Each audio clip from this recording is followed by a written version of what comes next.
This is the FPL Draft Zone, your fantasy team's best signing of the season. Cole Palmer proves he's fantasy gold again as Chelsea edge past Luton. Manchester United are rubbish, but is Rashford showing signs of life? And Arsenal attackers have got no cutting edge. Is it time to strike a trade?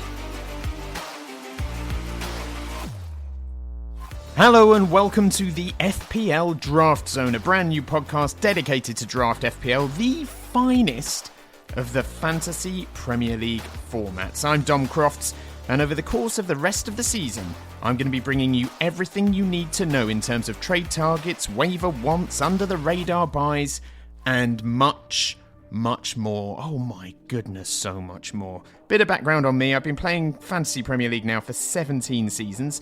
I've had some good seasons. I've mainly had terrible seasons, but I love it. I then discovered Draft, loved it even more. The competition between friends, trying to get deals over the line, finding that hidden gem on the waiver wire, and Draft Night. Oh, Draft Night. Sweet Draft Night. So to feed this obsession, here I am, talking to you every week from here on in. Thanks for giving us a listen, and I hope you like what you hear. Enough background nonsense now, though. I think we should probably push on and get started with a look at the story of Gameweek 20 so far. There are still 2 fixtures left to play, but these are the results so far. On Saturday, Luton lost 3-2 at home to Chelsea. Cole Palmer, the star of the show in that one, although Alfie Doughty almost matched him. Aston Villa beat Burnley 3-2 at Villa Park, a last-minute penalty winner from Douglas Luiz, securing the points for Unai Emery's men. Crystal Palace beat Brentford 3-1. Michael Elise, the star of the show at Selhurst Park. And Manchester City, as you would imagine, beat Sheffield United at home 2-0 in a fairly uneventful match. Rodri among the goal scorers in that one. Wolves' fantastic start to the season continues. They beat Everton 3-0 at Molineux. Cunha getting a goal and an assist in that one. We'll be talking about him shortly.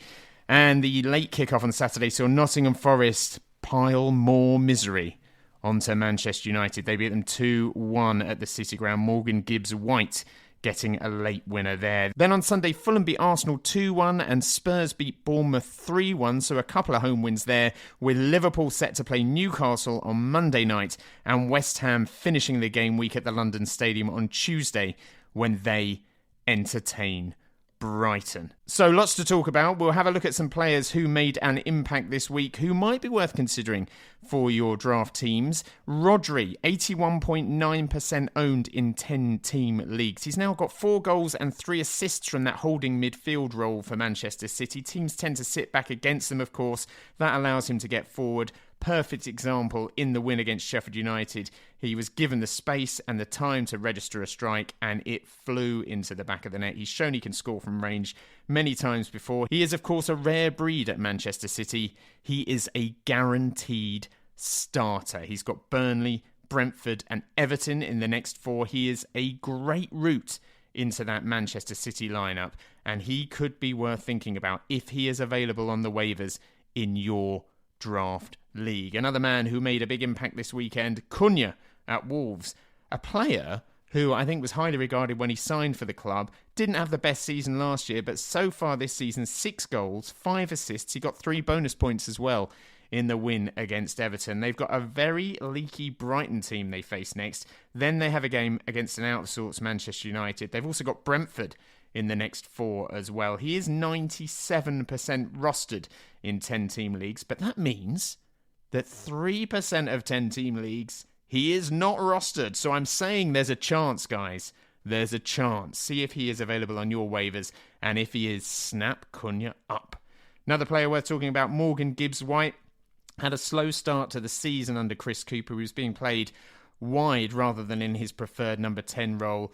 Nuno Espirito Santo has restored him to that central role, and he's got an assist and a goal in the last 3 games since moving back there. Forest are full of confidence now. They've won 2 wins on the bounce. They've got Brentford next, who are on a run of 5 defeats in a row. Forest also have home games against an out-of-sorts Arsenal coming up, and Newcastle as well. Last year, the City Ground was something of a fortress for Nottingham Forest, and they'll be looking to replicate that in 2024. They've also got Bournemouth away in the next 4 as well. So now might be the time to add Morgan Gibbs-White to your draft roster. He is 65.3% owned in 10-team leagues. So there is a good chance he is available in your league. Another player I want to flag is a player who has had a frankly dreadful season this season, but who is showing signs of life, and that is Marcus Rashford. He started the last 2, having been dropped from the previous 4 matches. He played well against Villa on the left-hand side, got an assist in that game. He scored a crisp finish for his goal against Nottingham Forest, having been played through the centre. United are not good, I think we can all agree on that, but they have got players returning in January. Højlund got off the mark in the win against Aston Villa. He missed this weekend's game with illness, but when he is fit, Rashford will return to the left-hand side.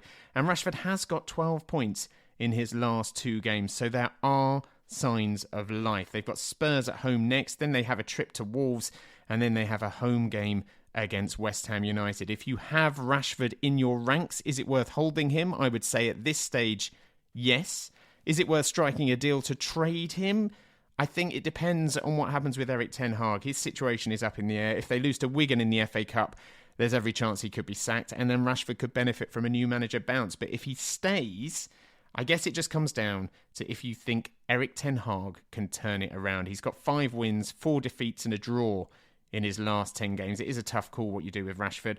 Often worth trying to get quality players in, though, when they are at their lowest ebb. And Rashford is a quality player. So if a rival manager has Rashford and is losing patience with Rashford, it might be worth trying to test the water. I have him. The next few weeks will tell me if I made the right move getting him in. I swapped Kudos for Rashford. I'm kind of regretting it at the moment, but we'll see how those chips land in the end. Arsenal lost to Fulham this weekend 2-1, and their attackers were frankly appalling. Gabriel Jesus came on, did nothing. Martinelli and Havertz started, did nothing. Saka got a goal, but other than that, did nothing. The attack is not functioning for Arsenal at the moment. They all seem utterly ineffective. And if you have one of those players, it might be worth thinking about sacking them off. Rival managers would undoubtedly be tempted to pick up a Jesus or a Martinelli. They've got Palace and Forest next, which are, of course, winnable games, but you'd have said the same about West Ham and Fulham, and they've picked up 0 points from those 2 games. Then after Palace and Forest, it's Liverpool and West Ham, so they are tricky games. Martinelli this season has only got 2 goals and 3 assists in the league. Gabriel Jesus has got 3 goals and 2 assists. A few players who have picked up more fantasy points than Martinelli and Jesus, just to put things into perspective. Odsonne Edouard, Jordan Ayew, Willian, Carlton Morris, and Scott McTominay. So Arsenal's attacking outlets are not living up to the hype. If you have one and you think you can get a decent trade over the line, it might be worth thinking about, particularly with AFCON and Asia Cup coming up in January. Some players there that you might have your eye on might become viable options. So just have a little think about that, whether or not you think Martinelli and Jesus are expendable if you have them in your squad. So that is where we're at this weekend with 2 games to go. Liverpool play Newcastle on Monday. West Ham play Brighton on Tuesday.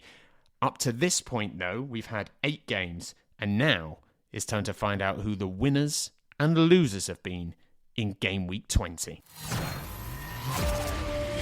The FPL Draft Zone. Winners and losers. Yes, there's always good and bad in fantasy draft, so let's find out who did the business and who didn't. Starting with a couple of winners. Cole Palmer, 2 more goals and an assist for him in Chelsea's win over Luton. He's now got 8 goals and 5 assists since signing from Manchester City. 11 bonus points over his Chelsea career as well. He is now rostered in 93.9% of 10-team leagues, but there was a time when he first signed for Chelsea where I think most managers were in 2 minds whether or not he was worth a punt. I actually managed to get him in and then released him a few weeks later and was still able to pick him up on the waivers again. He's been an absolute hero for Chelsea. He's been a hero for any manager lucky enough to have him in his or her fantasy team, and he has delivered once again in game week 20. Cole Palmer, the difference maker for Chelsea, but it could have been so different because Alfie Doherty performed admirably in a Luton shirt once again, known of course as Trent Light, and he showed why again. If he is available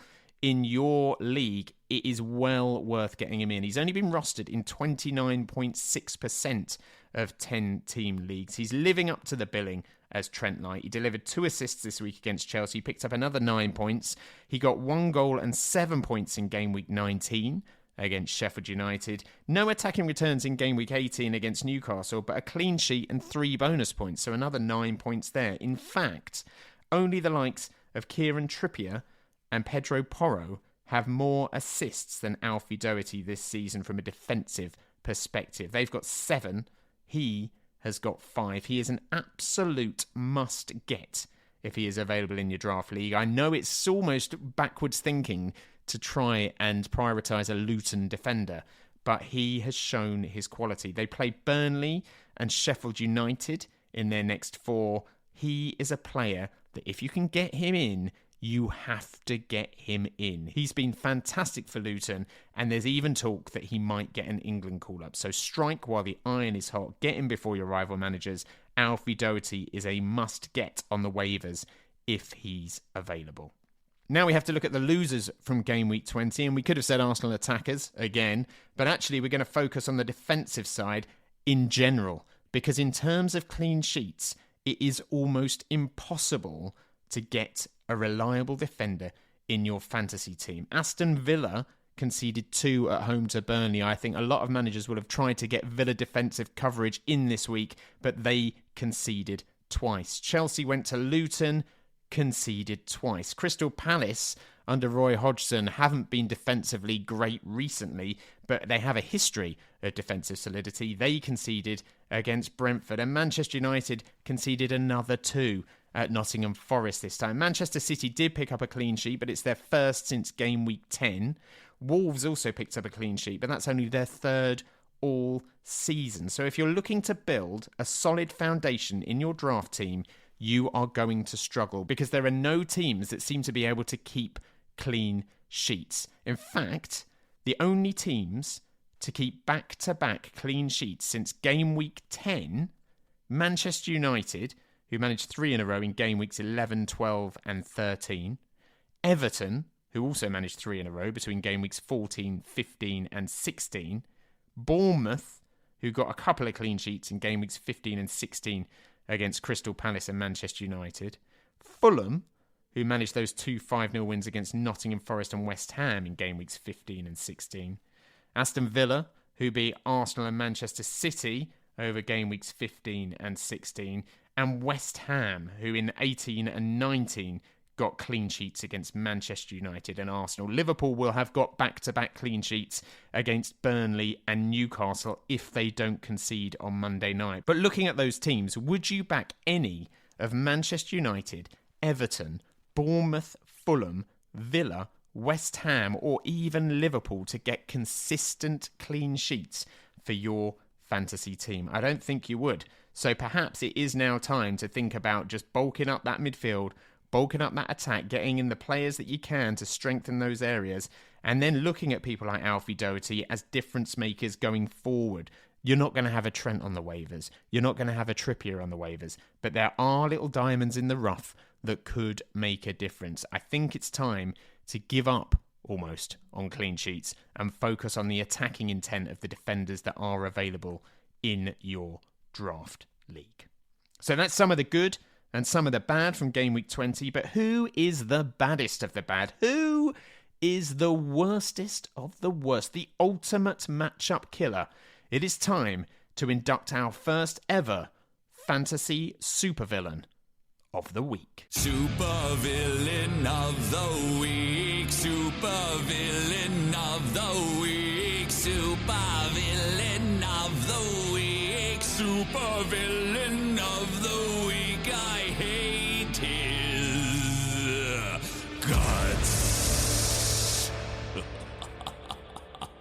what a scumbag. Yes, this week our Fantasy Supervillain of the Week is not even a player, it's a manager.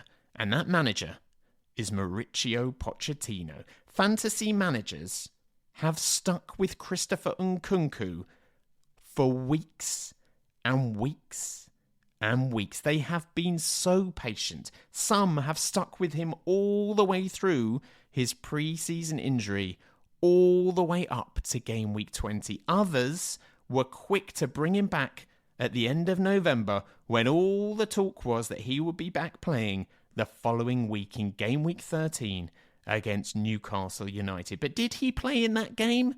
No, he did not play in that game. Did he play in the game after? No, he did not play in that game. In fact, in the 8 games since game week 13, when he was linked with a first team return, he has played 130 minutes. He started in game week 19 against Crystal Palace. Fantasy managers up and down the country, Nkunku owners up and down the country were rubbing their hands together thinking, finally, he is a regular starter. That was meant to be the norm going forward. But then, this weekend, away at Luton, 28 minutes, 1 miserable point, back on the bench. And with such a lack of decent striking opportunities, that is a hammer blow to so many draft managers who have stuck with him. And it could be the difference between a win and a loss in this game week. Now, the only benefit that I can see at the moment for Nkunku owners is that Nicholas Jackson is heading off to AFCON. So surely, please, holy mother of mercy, Nkunku will start regularly from here on in. It has been massively frustrating if you own Nkunku, but surely now things can only get better. But no thanks to our supervillain of the week, Mauricio goddamn Pochettino. Anyway, enough about that. Let's focus on something a bit more positive, shall we? Because every supervillain needs a nemesis, a light to their dark, a yin to their yang, a real Ronaldo to their Cristiano Ronaldo. So let's crown Game Week 20's Hero of the Week.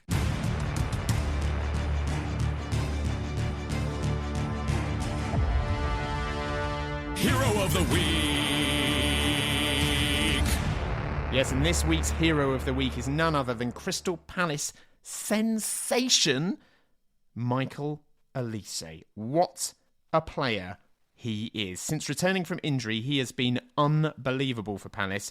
He's played 90 minutes in 7 games now. He's only failed to return against West Ham and Bournemouth in game weeks 14 and 15. His other returns, game week 13 against Luton, his first start after injury, 10 points. Game week 17 against the champions, Manchester City, at Manchester City, 9 points please. Game week 18 against Brighton, the derby, if you can call it a derby, 6 points. Against Chelsea, game week 19, 9 points. And then game week 20 against Brentford, oh sweet lord, 15 points. He's got 5 goals in those 5 games and 1 assist. And he's picked up 11 bonus points. And this is in a struggling Crystal Palace side. He is the difference maker for Roy Hodgson. And now with Eze fit as well and playing alongside him, the chances are he will go from strength to strength. They've also got decent fixtures coming up. They go to Arsenal next, which, let's face it, is not ideal. But then they have Sheffield United at home, Brighton away, Chelsea at home, Everton away, and Burnley at home. And you've already seen that Olise can do the business against the likes of Luton and Brentford, but also against the likes of Manchester City and Chelsea. So if you manage to get him in post-injury before your rivals, or you've held him from the start, a massive congratulations. He has probably helped you win a fair share of your matchups already, and I'm pretty sure he's going to continue to do the same in the next few weeks. He did pick up a hamstring strain in the win against Brentford, but there are, of course, nearly 2 weeks before the next game week, so he's got a lot of time to recover. Okay, let's take a look now at game week 21, which, as I said, is a long way away right now. It's nearly 2 weeks away. It spans 9 days. And of course, a lot can change between now and then, but we will do our best to look ahead to it right now. First of all, let's take a look at the fixtures. As I said, they span almost 2 weeks. Saturday the 13th of January are the first games, a couple there. Chelsea take on Fulham in the West London derby. Newcastle entertain Manchester City. Could be a good time for City to go to Newcastle, to be honest. Then on Sunday, it's Everton against Aston Villa and Manchester United against Spurs. Then we roll into Monday the 15th of January, where Burnley take on Luton in a relegation six-pointer. Then 5 days later, on Saturday the 20th of January, the second half of those fixtures begin. Arsenal entertain Crystal Palace at the Emirates Stadium. Brentford take on Forest at home. Brentford will have Ivan Toney available after his ban, so that's a big moment for Thomas Frank's side there. Sunday the 21st of January sees Sheffield United take on West Ham at Bramall Lane.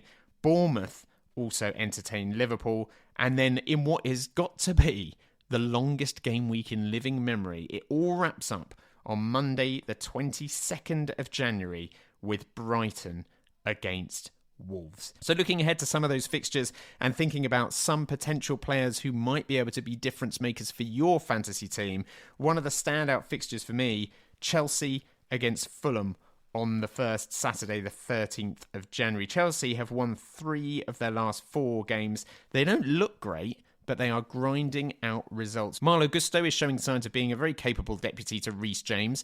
He's rostered in 71.9% of 10-team leagues, but that means he's not rostered in nearly 30% of 10-team leagues. They have Wolves and Palace to come in their next 3. So is it worth risking a defender if you have space? A Chelsea defender? I mean, I think it is. Another player that's worth keeping an eye out for, not guaranteed minutes as much as Gusto, you would say, but Badiashile is rostered in just 18.8% of leagues. He is likely to be available. He's much more of a minutes risk, but he is a potential bonus points magnet. He has had 4 90-minute outings recently, and in 2 of those, he picked up 2 bonus points. So if you are thinking about swapping some defenders in and swapping some defenders out and hoping beyond hope that somehow someone somewhere keeps a clean sheet, perhaps Chelsea are worth a punt. Fulham will of course be on a high, having beaten Arsenal, but that is a game that you would surely fancy Chelsea to win, and possibly 2-0. Brighton versus Wolves wraps up that game week, of course. That is on Monday, the 22nd of January. We're going to discuss Facundo Buonanotte in a little bit, but one other option to consider, particularly when you think about the dearth of striking options, is Danny Welbeck. Welbeck is rostered in 60.1% of leagues, which means he's almost available in half 10-team leagues. He has returned in his last 2 against Spurs and Palace. He got a goal and an assist. He also picked up 3 bonus points. We don't know what he's going to do against West Ham, but beyond that, the fixtures are looking pretty good for Brighton, and they are, of course, missing a lot of players right now via injury and now Asia Cup commitments. They have Wolves at home, Luton away, Palace at home, Spurs away, and then they have Sheffield United away as well. So some really decent fixtures for Brighton. If you're looking at strengthening your striking options, Danny Welbeck seems to be a favourite of De Zerbi, and he seems to be playing pretty well at the moment. So he is a player to consider. Obviously, all this could change if Danny Welbeck pulls a hamstring in the FA Cup or against West Ham United. But right now, Welbeck is looking like an option. Chelsea defenders are looking like an option, in my humble opinion. Now it's time for this. The FPL Draft Zone. Waiver wants. Yes, waiver wants. These are players that are less than 50% owned in 10-team leagues. And we start with a defender, Mickey van der Ven, 48.6% owned. He was outstanding before getting injured. In the 10 full games he took part in prior to that injury, Spurs actually kept 4 clean sheets. So when you think about Spurs and you think about defence, you tend to laugh, don't you? But actually, Mickey van der Ven could be the glue that holds them together. In those 10 games, they kept 4 clean sheets, and they've only had 1 clean sheet in the 10 games since. So he is the difference maker for Spurs. He's scheduled to return in game week 21. So if you have a gap at the back, or if you want a defender that you could potentially hold for the long term, now is the time to make your move for Mickey van der Ven. Their next 5 fixtures: Manchester United away, Brentford at home, Everton away, Brighton at home, and then Wolves at home. So some pretty decent fixtures there. United could be tricky, although, to be fair, United have been pants recently. But Brentford, Brighton and Wolves all at home, you can see some potential clean sheet points there. So Mickey van der Ven, 48.6% owned. Well worth thinking about if you're looking to change up your defence. Bit more of a gamble if you're looking for a midfielder. Jacob Ramsey, 16.4% owned. The Aston Villa man got 6 goals and 8 assists last season. All but 3 of those returns were gained after Emery's appointment in October. He has had some pretty bad injuries this season. He picked up an injury before the season. He picked up another injury after returning. He's not been playing that well since his return, based on comments from Aston Villa fans on social media and from the eye test, but he has the manager's trust. And if you have a midfield slot and you can afford some patience, he could be worth adding to your squad. He is a sublime talent. He just needs to find his feet and find his form again. Villa have Everton away next, then they have a home game against Newcastle, Sheffield United away, and Manchester United at home. He struck up a very good partnership as well with Moreno last year, and those two will be in tandem until Lucas Digne is back from injury. So a good time to think about Jacob Ramsey if you're looking to change up your midfield. Another midfield option for you, Keane Lewis Potter, a scorer this weekend against Crystal Palace, 0.7% owned, so almost certainly available in your fantasy league. Brentford, of course, without Brian Mbeumo, without Kevin Schade, without Josh Da Silva, they have very few attacking options right now, which means he is a first-team player. They have Ivan Toney coming back, who will add another dimension to that team. He scored against Aston Villa in game week 17. He scored, of course, against Crystal Palace, but it was a game against Wolves that really impressed Thomas Frank. He said, "It was really positive to see Keane. I know he scored against Villa and had a fine game, but the Wolves game was the one where he really showed it over a game, with several good positive actions from crosses and 1v1 actions." Now, Keane Lewis Potter is a former Hull player, just like Jared Bowen. He scored 12 championship goals in his final season for Hull. He's been very highly regarded by a lot of teams, and he is now seemingly starting to show his quality. In fact, he is already in the top 5 Brentford players for shots per game, despite having such limited game time. Brentford are on a pretty miserable run of form, but there is opportunity coming up for them to pick up some points. They have Nottingham Forest at home next.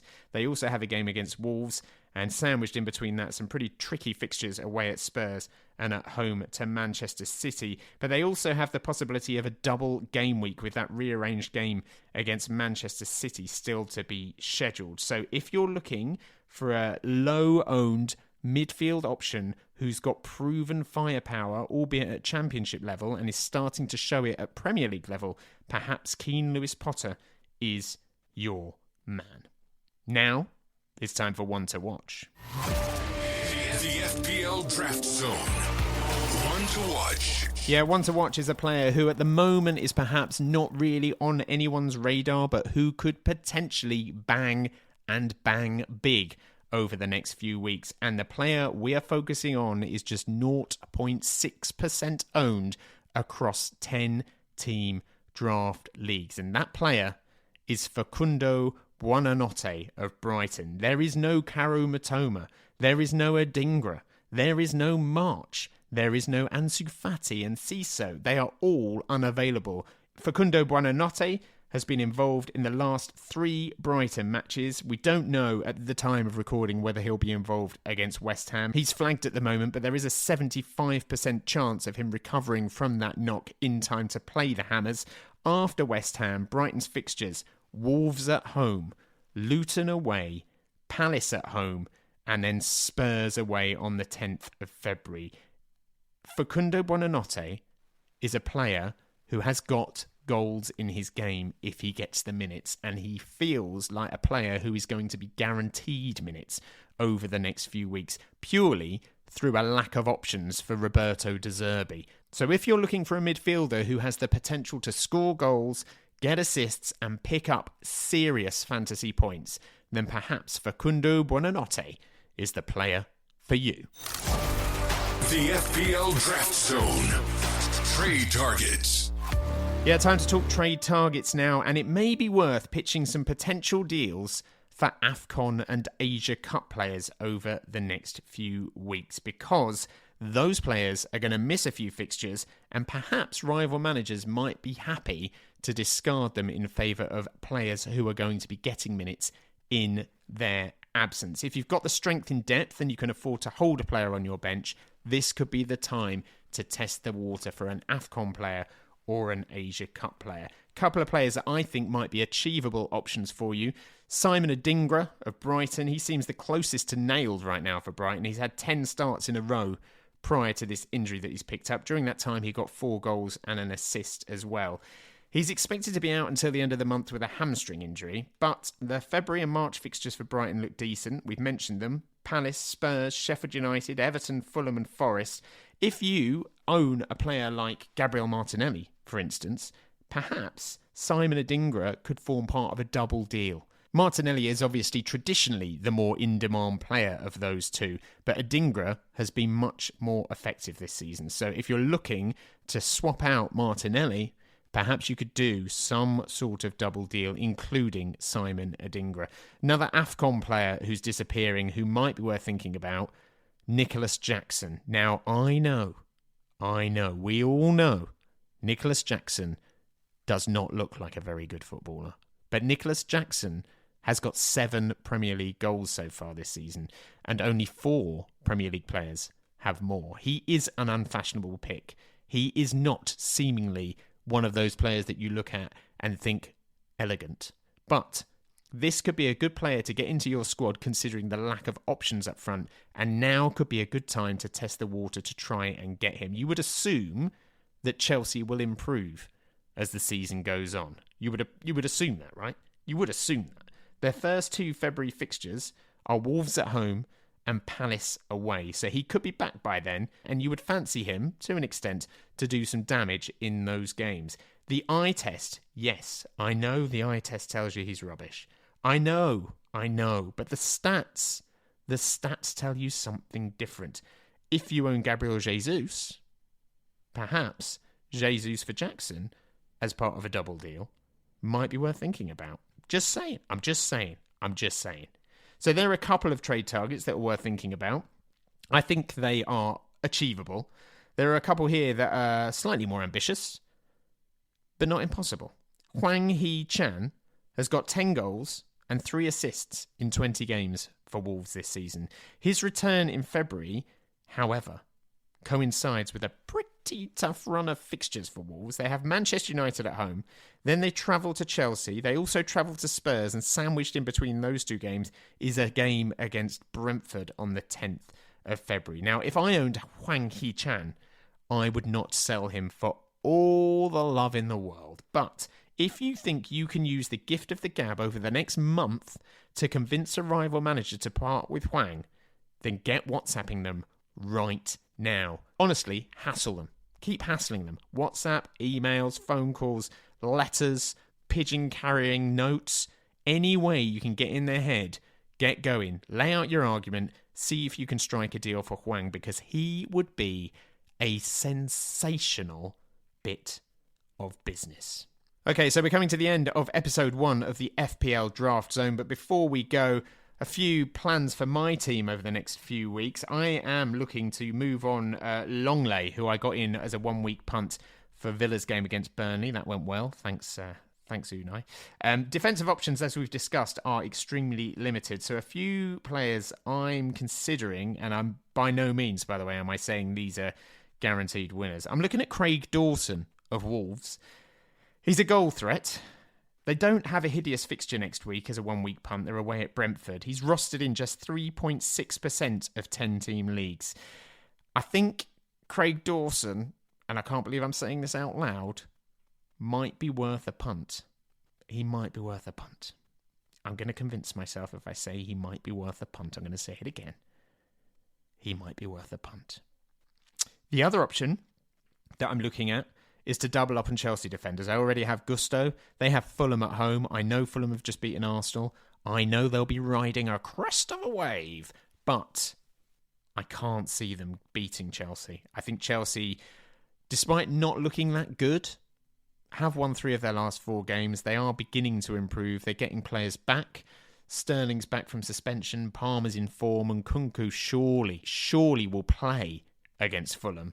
Badiashile did not play against Luton, but he has started 3 of the last 5.